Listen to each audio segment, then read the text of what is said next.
if you drew 2 lands and a Planeswalker, I'd most likely go for the Planeswalker. His -8 is his ultimate ability, and that is for each player. Search that player's library for a non-land card and exile it. Then that player shuffles his or her library. You may cast those cards without paying their mana cost. So basically, steal a creature and get a creature, or anything really. Planeswalker, I don't know, removal spells, because it's non-land card, so it's anything that isn't a land, obviously. Next, we have some rescue. We have a rescue for Underworld. As additional cost, sacrifice creature. Choose target creature card in your graveyard. Return that and sacrifice creature to the battlefield under your control at the beginning of your next upkeep, and then exile that.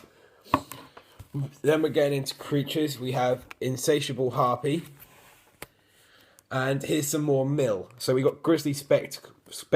This is a 4-drop, 2 generic, 2 black. Destroy non-artifact creature. Its controller puts a number of cards equal to that creature's power from the top of his or her library into his or her graveyard.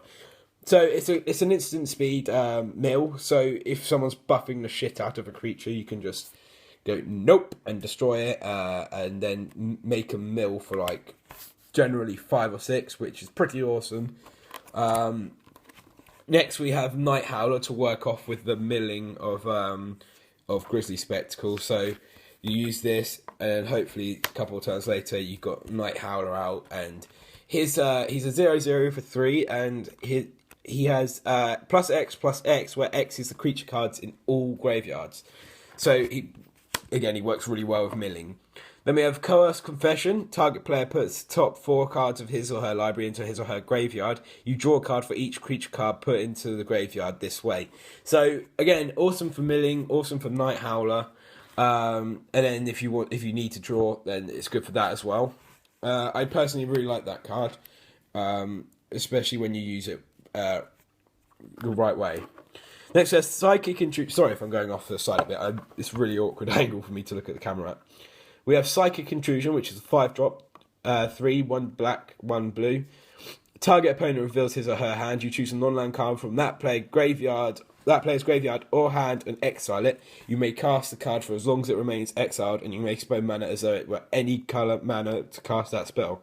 So you can steal a Planeswalker, you could steal a god, non-land card, so you could still, again, a removal spell, a mill, a return spell. It's a very nice card if you play it right. Some people don't like it, but I personally quite like it, because it's a 5-drop, but if you can play it, or if you know that the opponent has some really good cards in their hand or graveyard, I don't see why you wouldn't.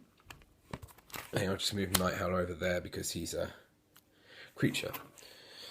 Next, we have Shadow Slice. It's a target opponent loses 3 life or 5, and then you cipher it, so you can cast it turn 5, put it onto a creature, swing, and you'll be doing a minimum of 7 damage, because creature has to deal combat damage, so that'd have to be a minimum of 1 combat damage. So it's a great cipher if you can play it right. It's only it's a common. Sorry, so I'm not really sure about